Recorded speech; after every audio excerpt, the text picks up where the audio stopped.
In the heart of medieval Europe, knights stood as both protectors and destroyers. Some lived by honor and chivalry. Others fought with ruthless ambition, spilling blood to defend their monarch, religion, or land. But who were these warriors of steel? And what legacies did they leave behind? Tonight, we uncover the untold stories of some of history's greatest knights, men whose bravery, skill, and cunning left their mark on the Middle Ages. Welcome to Untold Medieval Mysteries. Born around 1146, William Marshal began life as the youngest son of a minor nobleman. His childhood was marked by danger. During a siege, he was taken hostage by King Stephen of England at just 6 years old. His father refused to surrender, famously declaring, "I still have the hammer and the anvil to forge more sons." Against all odds, young William survived and learned that the only man he could truly rely on was himself. At 12, he was sent to France to train as a knight. There he became a champion of tournaments, winning more than 500 contests. But William was more than a warrior. He became tutor to King Henry II's son, served Queen Eleanor of Aquitaine, and even negotiated the Magna Carta. By the time he died in 1219, he had served 5 kings and was remembered as the best knight who ever lived.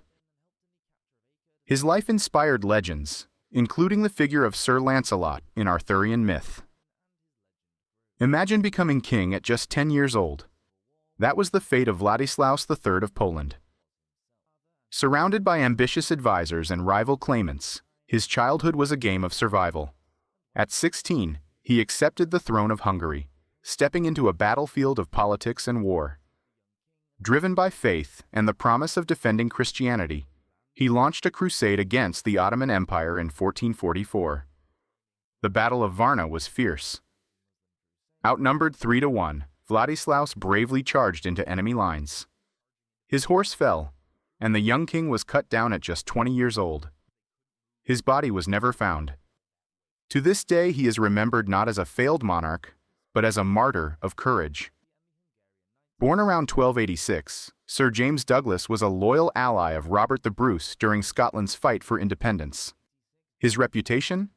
Fearsome, ruthless, unstoppable. In 1308, he recaptured his family's castle from the English by ambush. Prisoners were executed, their bodies burned, and wells poisoned with animal carcasses. This brutal act became known as the Douglas Larder. English soldiers called him the Black Douglas, a name whispered in fear. At Bannockburn, he fought fiercely beside Robert the Bruce, striking terror across the border for years. To the Scots, he was a hero. To the English, he was a nightmare. While some knights lived by bloodshed, others preached honor. Geoffroi de Charny, born around 1306 in France, was one of them. A veteran of the 100 Years' War, he became known not just for his battles, but for his writings. His Book of Chivalry remains one of the greatest medieval guides to knighthood, teaching that a true knight must embody loyalty, sacrifice, and faith. Geoffroy carried France's sacred battle standard, the Oriflamme, into battle. It was an honor and a death sentence.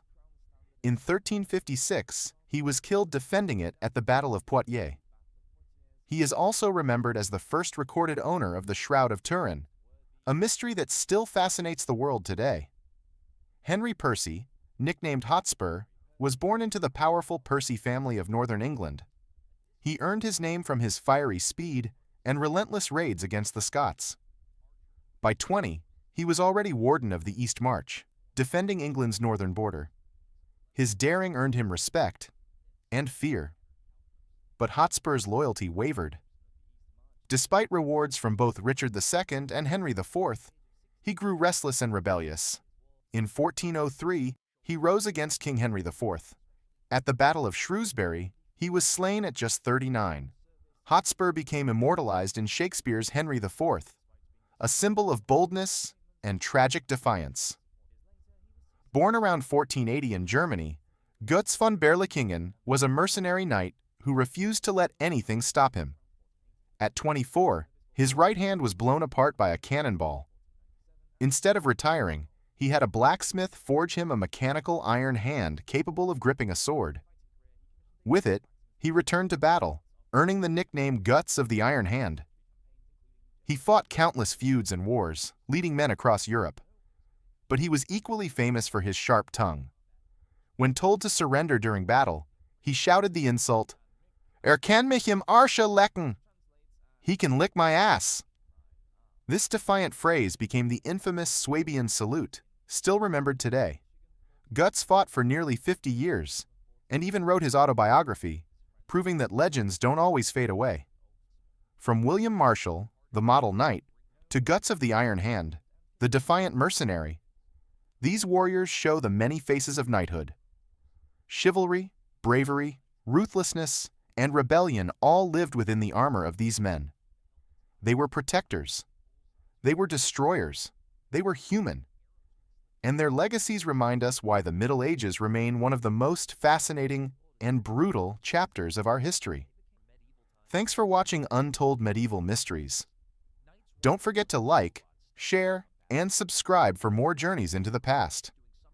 Until next time, stay curious.